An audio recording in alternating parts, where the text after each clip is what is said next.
Cette émission vous est présentée en collaboration avec le regroupement des plaisanciers du Québec. Cette semaine, on découvre le Yacht Club Pointe-aux-Anglais. On vous présente un bateau Doral Prestantia 2011.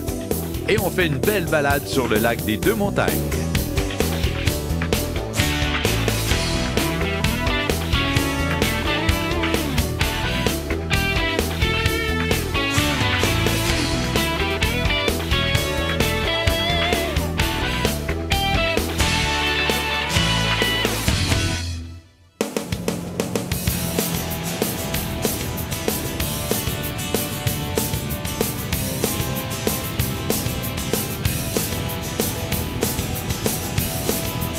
Bonjour tout le monde et bienvenue à Jeter l'ancre. Cette semaine, on se retrouve encore une fois dans la magnifique région d'Oka, plus précisément sur le lac des Deux-Montagnes. On va vous faire découvrir le Yacht Club de Pointe-aux-Anglais qui fait maintenant partie du groupe Polissono Marine. Et depuis l'acquisition, comme vous pouvez voir, il y a eu beaucoup de changements, comme entre autres ces magnifiques quais Port-à-Lu qui sont tout neufs. Au cours de cette émission, évidemment, on vous présentera de très beaux bateaux. Mais pour tout de suite, je vais aller rencontrer Pierre-Luc Polissono qui va nous parler un petit peu plus de cette belle marina.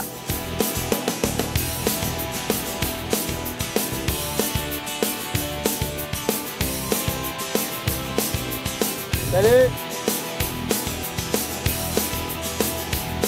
On le cherchait et on l'a retrouvé. C'est Pierre-Luc Polissono du groupe Polissono Marine. Salut Pierre-Luc! Salut, comment ça va? Ça va bien. Content de te retrouver cette année encore une fois. Sur ton bateau cette fois-ci. Ben oui. Pourquoi pas? J'ai amené sur mon bateau. Pour en profiter.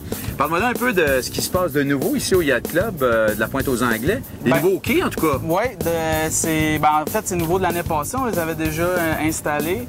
On a finalisé l'installation cette année. Des nouveaux quais Port-à-Lu flambant neufs. Compagnie du Québec. Exactement, fabriqué à Saint-Eustache. Ouais. Et puis là, pour les plaisanciers qui viennent visiter la marina, si on leur parlait en général des services à faire? OK. En fait, on offre à peu près tous les services qu'un plaisancier peut rechercher. Poste à essence, donc diesel, vidange des tanks septiques. Ensuite de ça, on a l'essence, on a l'eau, on a les quais visiteurs, avoir accès soit à nos services d'électricité ou à l'eau courante et passer une nuit ou restaurant, bar, terrasse, piscine. Bon, on sait que la situation des quais au Québec, là, c'est pas mal complet un peu partout. Ouais. Par contre, il y a toutes sortes de façons de venir ici visiter. Je pense qu'une de ceux-là, vous faites partie du programme du RPQ. RPQ, ça s'appelle Quai à Quai. Donc, dans le fond, c'est un programme pour améliorer l'accès aux quais visiteurs. Donc, on est un fier participant de ce programme-là. On fait partie aussi du programme Eco-Marina. C'est un programme qui engage la marina et ses plaisanciers à diminuer leur impact écologique sur l'environnement, les impacts qui sont liés à la plaisance, aussi à la maintenance des bateaux. Là. Il y a une clause là, qui dit que toute la maintenance, là, les déchets reliés aux huiles, c'est tout diminué, puis on s'engage à améliorer notre impact. Vous faites votre effort pour l'environnement aussi. Absolument. Félicitations, c'est très bon. Et puis, si on parlait de ce bassin qui est vraiment un bassin fantastique, c'est calme ici, hein? Très calme. On est protégé par, en fait, l'enceinte qui est autour de la marina, au niveau du vent et des vagues. Puis, on a un bassin qui est creusé à 10 pieds de profondeur. Donc, on est très peu affecté par les bas niveaux de cette année. On parlait des bas niveaux d'eau.